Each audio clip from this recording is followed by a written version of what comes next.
അങ്ങനെ ആകെ മൊത്തത്തിൽ ഒരു ഈ പഴയ ദൈവങ്ങൾ മെയിൻ കഥാപാത്രങ്ങളായി വരുന്ന സിനിമകൾ ഇപ്പോൾ ഏറ്റവും ലാസ്റ്റ് ബാലാജിയുടെ തന്നെ മൂക്കുത്തിയമ്മൻ പോലെയുള്ള സിനിമകളൊക്കെ കാണുന്ന സമയത്ത് ഒയ്യോ എന്ത് രസ എന്നൊക്കെ പറഞ്ഞ് നോക്കിയിരുന്ന് കാണുന്ന, പിന്നെ നീതിന്യായ വ്യവസ്ഥയൊക്കെ ഒരൊറ്റ ദിവസം കൊണ്ട് സ്വിച്ചിട്ട പോലെ ഒരു ദൈവം പോലെ ഒരാൾ വന്ന് എല്ലാം അങ്ങ് ശരിയാക്കണം എന്ന് വിചാരിക്കുന്ന അങ്ങനത്തെയൊക്കെയുള്ള കാര്യങ്ങൾ കാണുമ്പോൾ രോമാഞ്ചം വരുന്ന ഒരാളാണ് നിങ്ങളെങ്കിൽ പിന്നെ സൂര്യണ്ണനെ നല്ല രസമായിട്ട് സ്റ്റൈലായിട്ട് അങ്ങ് കാണിക്കുക, അതിൻ്റെ പുറകിൽ കുറച്ച് തീയും പുകയും നല്ല മ്യൂസിക്കൊക്കെ ഇട്ടിട്ട് അങ്ങനെ ഒരു വൈബിൽ ഇരുന്ന് കാണാൻ പറ്റും, എനിക്ക് അങ്ങനത്തെ ഒരു സിനിമ ഭയങ്കരമായിട്ട് എൻജോയ് ചെയ്യാൻ പറ്റും എന്നാണെങ്കിൽ തീർച്ചയായും നിങ്ങൾക്ക് ഈ സിനിമ ടിക്കറ്റ് എടുത്ത് തിയേറ്ററിൽ പോകാം. ഇത് എന്ത് കമ്പേക്കാ സൂര്യയുടെ എത്രാമത്തെ കമ്പേക്കാ അത്?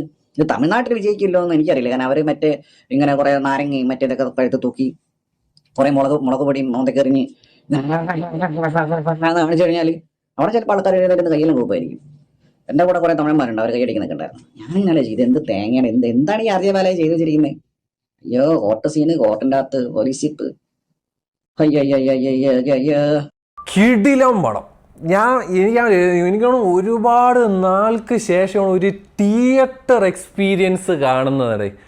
ഒരു സിനിമ എങ്ങനെ എൻജോയ് ചെയ്യണമെന്ന് കുറേ നാൾക്ക് ശേഷം ഞാനിന്ന് അനുഭവിച്ച് I am so happy for this man. കുറേ നാളായി ഞാൻ പറയാം, പുള്ളിക്ക് ആകെ കിട്ടിയൊരു ഹിറ്റ് എന്ന് പറയുന്നത് ആ OTTയിൽ ഇറങ്ങിയ 2 പടങ്ങളാണ്, ജയ് ഭീമും സൂരറൈ പോട്ടറും. അതിനുശേഷം RJ ബാലാജി പൊളിച്ചടുക്കി